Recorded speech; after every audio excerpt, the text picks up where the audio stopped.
Hello viewers, আসসালামু আলাইকুম। Recipes by সারাস মম চ্যানেলে আপনাদের সবাইকে স্বাগত জানাচ্ছি আজকে নতুন রেসিপিটি দেখার জন্য। আজ আমি রান্না করব তেলাপিয়া মাছের ঝুরি। আশা করি আপনাদের সবার ভালো লাগবে। তো এখানে আমি তেলাপিয়া মাছ নিয়েছি, একটা আস্ত নিয়েছি আর একটা পিস করা নিয়েছি। পেঁয়াজ কুচি, কাঁচামরিচ, হলুদের গুঁড়ো, মেথি আর লবণ।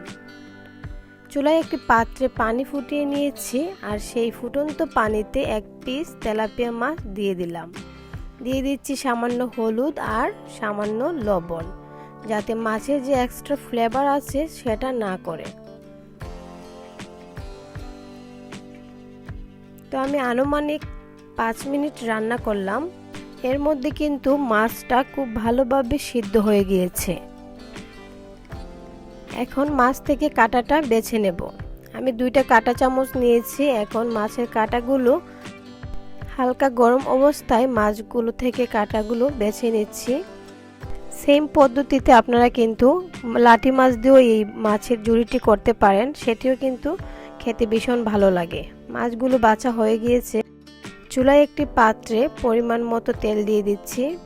এখানে আমি সয়াবিন তেল অ্যাড করলাম। তেলটা গরম হয়ে আসলে এখানে দিয়ে দেব পেঁয়াজ কুচি। পেঁয়াজের পরিমাণটা একটু বাড়িয়ে দিবেন, তাহলে ঝুরি খেতে ভালো লাগে। পেঁয়াজটা ভেজে নিচ্ছি। পেঁয়াজটা যখন হালকা ভাজা হয়ে যাবে তখন দিয়ে দেব পরিমাণ মতো লবণ আর মেথি।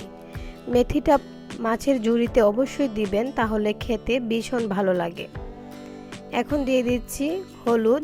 এখানে আমি আধা চা চামচের থেকেও একটু বেশি হলুদ নিয়েছি। হলুদটাকেও ভেজে নিচ্ছি। এ পর্যায়ে দিয়ে দেব বেছে রাখা মাছগুলো। দিয়ে দেব কাঁচামরিচ। কাঁচামরিচের পরিমাণটাও আপনারা আপনাদের পরিমাণ মতো দিয়ে দেবেন, তবে বেশি দিলে খেতে ভালো লাগে। যেহেতু এখানে আমি কোনো গুঁড়া মরিচ অ্যাড করিনি, সেহেতু কাঁচামরিচের ফ্লেভারটাও খেতে ভীষণ ভালো লাগে। দেখতেই পাচ্ছেন হালকা ভাজা হয়ে গিয়েছে। আমি 5 মিনিটের মতো রান্না করলাম। আমার বাসায় কিছুটা কারি পাতা ছিল 3-4টা, তো আমি এখানে অ্যাড করলাম। আপনাদের বাসায় থাকলে দিবেন, না থাকলে দেওয়ার কোনো প্রয়োজন নাই।